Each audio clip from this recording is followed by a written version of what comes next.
Roy Suryo hadirkan ahli pidana pada sidang pra-peradilan ketiga terkait dengan permohonan ganti rugi terhadap Polda Metro Jaya.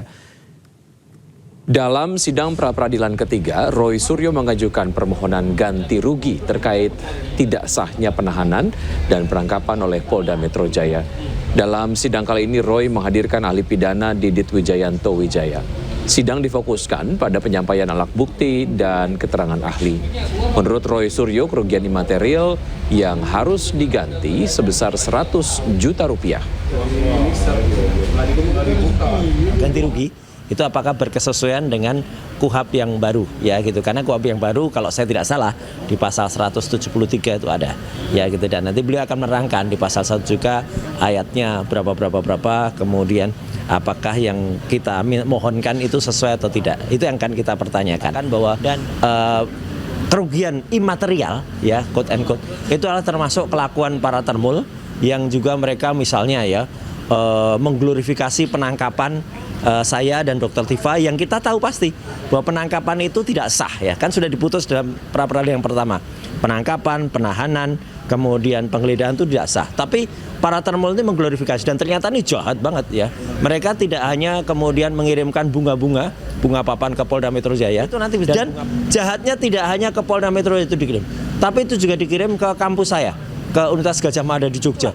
Itu kan sebenarnya juga merupakan satu kerugian yang sangat besar imaterial bagi, dan itu memang sulit dinilai ya, makanya nilainya adalah kami mohonkan atas konsultasi dengan kuasa hukum, kami mohonkan ada nilainya itu sesuai dengan undang-undang yang ada, jadi maksimalnya 100 juta ya. Termohon itu masih tidak mau mengakui, seolah-olah putusan pengadilan itu dianggapnya bukan sesuatu yang sah sebagai dasar untuk melakukan gugatan, sehingga kalau masih mempermasalahkan sah tidaknya penahanan, penangkapan dan lain sebagainya, itu sudah tidak relevan lagi, apalagi soal kewenangan dan lain sebagainya. Kewenangannya ada, tapi tidak boleh sewenang-wenang. Nah, yang terakhir yang saya tadi mau tanya, sesungguhnya ini seperti mau ada penyesatan, seolah-olah bahwa tindakan minta ganti kerugian itu hanya didasarkan pada undang-undang saja. Di situ yang dikatakan atau termasuk kesalahan dari penerapan hukum. Jadi dasarnya yang paling objektif adalah adanya putusan pra-peradilan yang sudah diputuskan bahwa yang namanya penahanan, penangkapan dan... Ya, untuk informasi terkini sudah ada jurnalis iNews Ahmad Muharlin di Pengadilan Negeri Jakarta Selatan. Selamat siang Muharlin. Apa ada tanggapan dari pihak termohon yakni Polda Metro Jaya terkait dengan sidang tadi?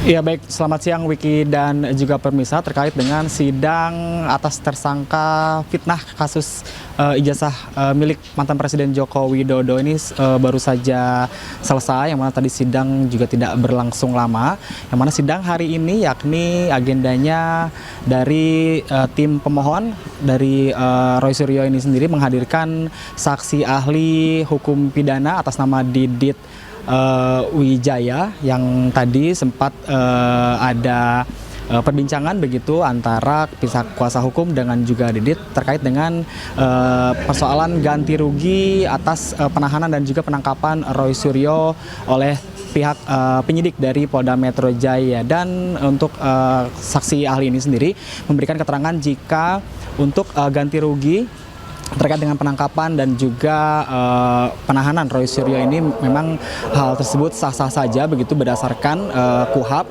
yang mana hal ganti rugi tersebut mencakup kerugian material dan imaterial, yang mana pihak kuasa hukum Roy Suryo meminta ganti rugi sebesar 206 juta rupiah atas tersangka Roy Suryo yang mengalami kerugian begitu atas material dan juga imaterial atas penangkapan dan juga penahanan yang dilakukan oleh Polda Metro Jaya. Dan pihak Polda Metro Jaya sendiri menanggapi permintaan kerugian yang disampaikan oleh pihak tim kuasa hukum Roy Suryo, ini mereka tetap bersikeras agar meminta untuk hakim ini untuk membatalkan begitu atas kerugian yang dilayangkan oleh pihak tim kuasa hukum Roy Suryo CS atas dasar di mana penangkapan dan juga penahanan Roy Suryo pada beberapa waktu lalu itu memang pihak Polda Metro Jaya bersikeras jika penahanan dan penangkapan sudah berdasarkan prosedur yang sesuai dengan aturan undang-undang yang berlaku. Dan nantinya untuk sidang lanjutan akan digelar pada hari Senin dengan agenda saksi ahli yang akan dihadirkan oleh pihak termohon, yakni pihak penyidik dari Polda Metro Jaya. Wiki. Baik, Marlin, terima kasih atas informasi yang Anda sudah sampaikan. Selamat bertugas kembali. Pemirsa, ke informasi lain, KPK menetapkan Bupati Pemalang Anom Widiantoro sebagai tersangka usai operasi tangkap tangan di sejumlah lokasi. Anom diduga melakukan pemerasan kepada bawahannya hingga hampir 2 miliar rupiah.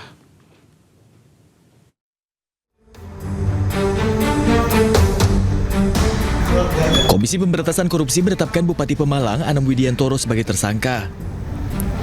Memakai rompi tahanan, Bupati Anom Widiantoro keluar dari ruang pemeriksaan dengan tangan terborgol Kamis pagi.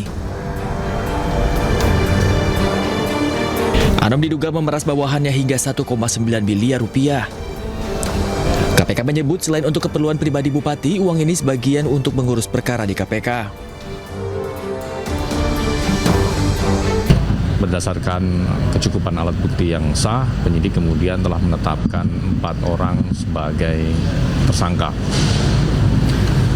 Dalam kesempatan ini KPK sekaligus menegaskan bahwa setiap penanganan perkara yang KPK lakukan dilakukan secara objektif, transparan dan akuntabel, termasuk apabila perkara itu juga melibatkan oknum KPK itu sendiri. Uang ini diduga hasil pemerasan Bupati Pemalang terhadap sejumlah perangkat daerah dan pihak swasta yang dikumpulkan melalui orang kepercayaannya berinisial GHA.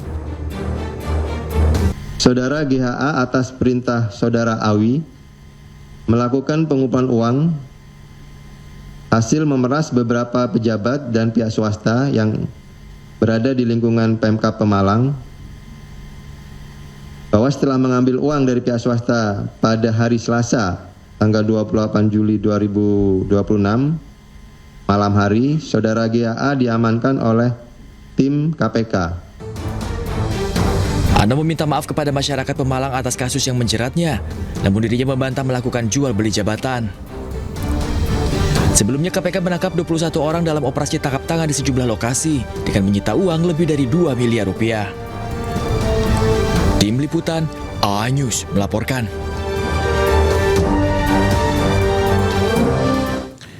Pemirsa, sepanjang 2026 sudah selusin kepala daerah terjaring operasi tangkap tangan KPK. Yang terbaru, Bupati Pemalang Anom Widiantoro bersama 20 orang lainnya terjaring OTT KPK. Kita minta maaf semua. Minta maaf ya.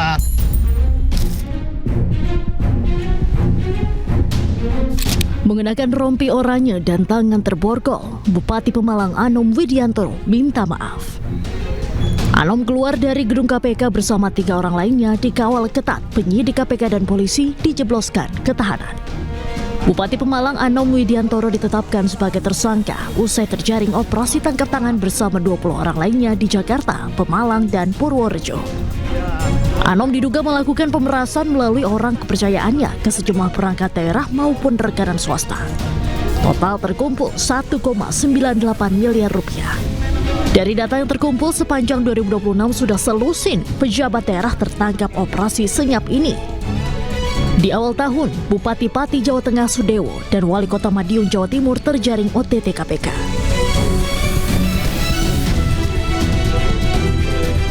Sementara bulan Maret, 3 pejabat daerah kembali terjaring, yakni Bupati Pekalongan, Bupati Rejang Lebong, dan Bupati Cilacap. Di bulan April, Bupati Tulungagung Gatot Sunu juga terjaring operasi senyap. Pada bulan Juni ada Bupati Muara Enim Edison dan Bupati Kuantan Singingi Suhardiman ditangkap KPK. Dan terakhir selama bulan Juli 3 kepala daerah terjaring, yakni Bupati Sukoharjo, Bupati Lombok Barat, serta Bupati Pemalang.